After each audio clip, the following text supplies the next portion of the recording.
All right, we're going to be grouting some mosaics. So these are the instructions for the grout that I'm going to include here for your reference. These are the supplies you'll need. You're going to want a dust mask because we're working with dust, and some gloves and all the other supplies listed. Okay, so we're going to start with mixing our grout. So I just have some grout in a Tupperware and I'm adding a little bit of water at a time. That's really the key because you can always add more water, but if you add too much, your grout will be too runny. So I'm just adding a few tablespoons of water at a time and then mixing it in. I'm using my palette knife to mix it, and you have a palette knife in your kit, but you can also use your hands if you really want to get messy. I'm wearing rubber gloves because grout is cement and you want to protect your skin. So I've been mixing this for a while. I sped the clip up, but you can see I'm mixing it for a few minutes until it's a pretty thick, smooth consistency. You want the consistency something like natural peanut butter. So pretty thick, still movable, but I prefer to have it thicker so that it's more stable when you apply it to your mosaic. If it's too liquid, it will be a little runnier and harder to control when you put it on your glass tiles. After you've mixed your grout, you're going to let it sit for 10 minutes to slake. So now I'm going to apply the grout to my mosaic. I've got my I've got my paper down on the table to protect the surface, and I'm just using my palette knife to spread it over the tiles.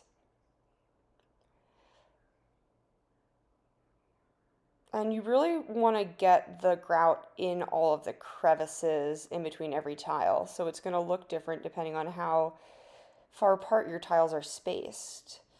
And I'm going in and sort of moving the knife in different directions to try to get the grout in from multiple directions so I don't miss a spot.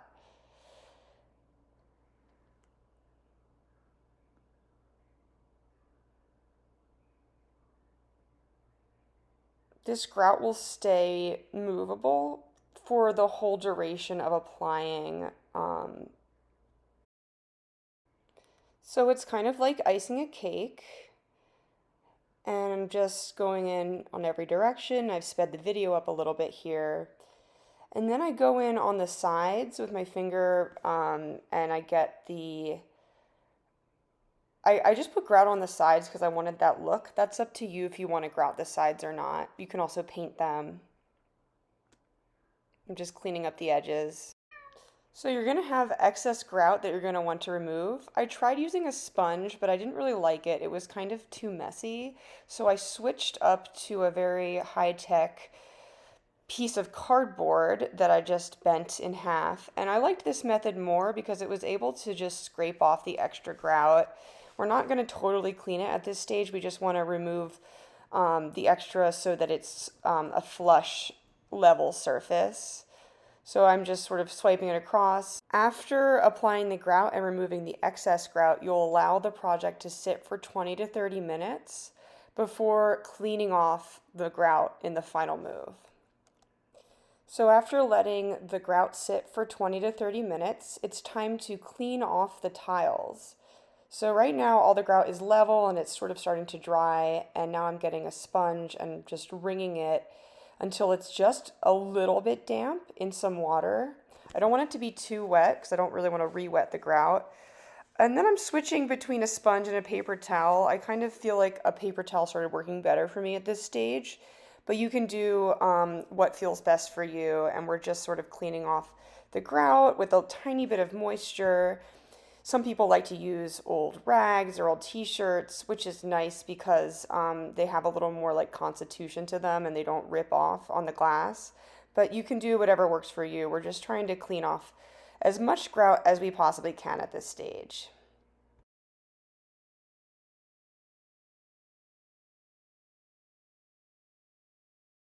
Here's a little POV shot. And then this is what it looked like after the first day. So it's pretty clean. I'm going to come back in a few days and clean it off a little more after it sets. So a few days later I came back and the grout has completely dried, so I'm just going to finish off the cleaning of the glass. And now I just feel really confident going in with a paper towel and cleaning off those last little bits. And here's the final piece.